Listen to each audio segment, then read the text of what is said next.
Hey everyone, welcome to my channel, Behind the Cartoons. Today I'll be diving into all the details about the amazing digital circus, as well as some metaphors you might have missed.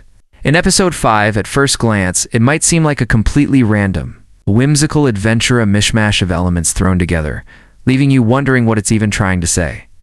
We don't even know what we're trying to say. But in reality, every scene is packed with deeper metaphors and subtle hints about the characters.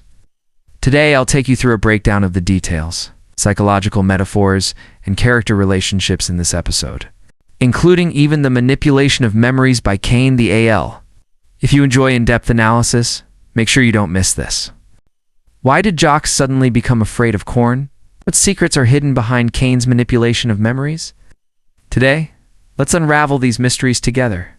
Before we get started, don't forget to leave a like, subscribe to my channel, turn on the notification bell to explore the fascinating world of the amazing digital circus Pomni together. Now let's dive into today's analysis. Let's start by talking about the most striking feature of this episode. Its narrative style is incredibly fragmented. Like a surreal dream, the poaching ground, the bomb defusal scene, the baseball game, these seemingly unrelated adventures are actually revealing the characters' inner conflicts and the shifts in group dynamics. Jock's behavior aligns closely with the psychological theory of dominance and submission dynamics. According to this theory, when people face internal insecurities, they often seek psychological balance by controlling their external environment or others. In other words, Jock's hunter game is actually a cry for help from within. What appears to be a show of dominance is, in fact, a perfect display of his self-defense mechanism. The baseball game scene is clearly a shadow battle between the characters. Jung's shadow theory teaches us that deep within everyone lies a repressed part of the self, often contrasting starkly with their outward personality. Pomni is usually warm and caring, a true emotional guide. But what's her shadow? Indifference and selfishness. Kagata appears kind and full of positivity, yet her shadow is sharp-tongued and bitter.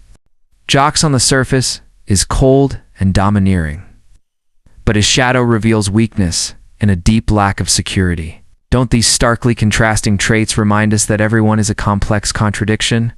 Jock's, on the surface, is cold and domineering, but his shadow reveals weakness and a deep lack of security. Don't these starkly contrasting traits remind us that everyone is a complex contradiction? In reality, everyone possesses qualities deemed socially unacceptable, failing to meet others' expectations. Being short-tempered or overly boastful. In any society, the ideal individual is always an unattainable saint. Women wear makeup, advertisers enhance idols with Photoshop, and people use photos in social media. Updates to present a curated version of their personality. All of these are attempts to hide perceived flaws and project a perfect image. Jung referred to these social masks we wear as the persona. These shadow battles are not just psychological conflicts, they also hint at the character's future growth. Each person must ultimately confront and accept their shadow side in order to achieve true growth. Next, let's talk about the most chilling aspect of this episode, Caine's ability to manipulate memories. The tale and memory alteration. This part of the plot is yet another hint at Caine's manipulation of the character's memories. Similar details appeared in the first episode, such as Pomni's mention of the exit issue. Caine doesn't just have the power to modify the game's rules. He can directly influence the character's perception of reality. When Jock suddenly remembers that he once had a tail, while everyone else has no memory of it, we should be alarmed. Caine is quietly altering memories, even reshaping the character's sense of self. This kind of manipulation isn't forceful, but subtle and gradual, inevitably reminding us of the various ways information is controlled in real life. Additionally, why is Jock afraid of corn? If you paid attention, you might recall that during the first hunting scene, Jock's choice of world was skipped because everyone opposed him. Through a vote, they even turned him into a vegetarian. Later, when Jock sat down to order food, he was visibly shocked to realize his behavior had been influenced to align with being a vegetarian. Jocks' appearance as a rabbit ties into this fear in the real world. Rabbits can experience bloating and other severe issues, potentially fatal if they consume corn. This fear of corn could be a result of Caine's control over Jocks. There's also a scene where Zubel hands a drink to Gangle. Jocks immediately reacts with a strange expression of dislike towards corn. At that moment, Zubel notices it too, narrowing her eyes. I can only say this: Zubel's powers of observation are truly impressive. Caine's manipulation reminds me of the information control present in modern society. We live in a world dominated by algorithms and data, where our perceptions and memories are often shaped by unseen forces such as big data and social media. Much like how Caine alters the character's memories, could we also be under the influence of an invisible Caine? Next, let's dive into the dynamics of the characters' relationships, particularly the triangular interactions between Jocks, Ragatha, and Pomni. In this episode, Jocks reveals a rare moment of vulnerability, such as his sincere apology to Pomni and his emotional slip when mentioning that friend from the past. Psychological studies suggest that many people cope with loneliness and insecurity by exhibiting indifference or aggressive behavior as a defense mechanism. Jocks' jerk behavior is more of a facade, masking the deep loneliness and unease he feels inside. When Jocks utters the words, "I'm sorry," we witness not just a moment of reconciliation, but also the loosening of his inner defenses. By the way, Pomni, sorry about the whole president thing. I just thought it'd be funny. Are you apologizing?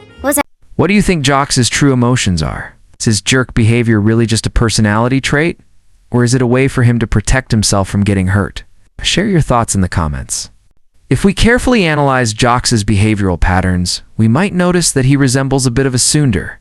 In episode 4, when Zubel and Gangle are getting along well, he throws out a question: do you really think Gangle can feel happiness? He then goes on to say Gangle's smiling mask cracks every day. Do you really think playing with Zubel can truly heal her? You think Gangle is actually capable of being happy?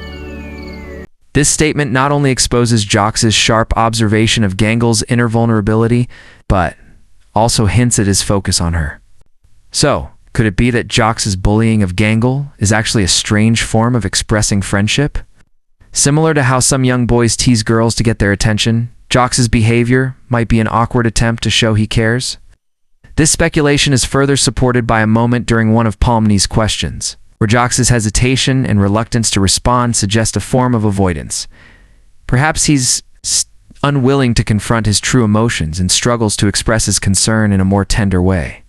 Ragatha has always tried to influence everyone with positivity and motivational speeches. But in this episode, she clearly begins to lose control. Her excessive concern for Pomni even comes across as slightly oppressive. This behavior might stem from her deep-seated fear of losing friendships.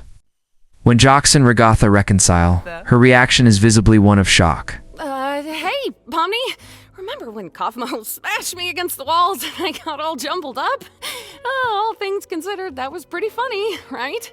No, not really. Oh, yeah, no, sorry. That was probably pretty traumatic for you. Oh. To summarize this episode, through its fragmented adventures, reveals the character's inner conflicts, Caine's manipulative abilities, and the push and pull between friendship and loneliness. The Amazing Digital Circus is not just a sci-fi adventure series, but also a mirror reflecting reality, allowing us to see our own desires and fears. That's all for today's explanation. If you enjoyed it, don't forget to like, bookmark, and subscribe. Let's see you in the next episode.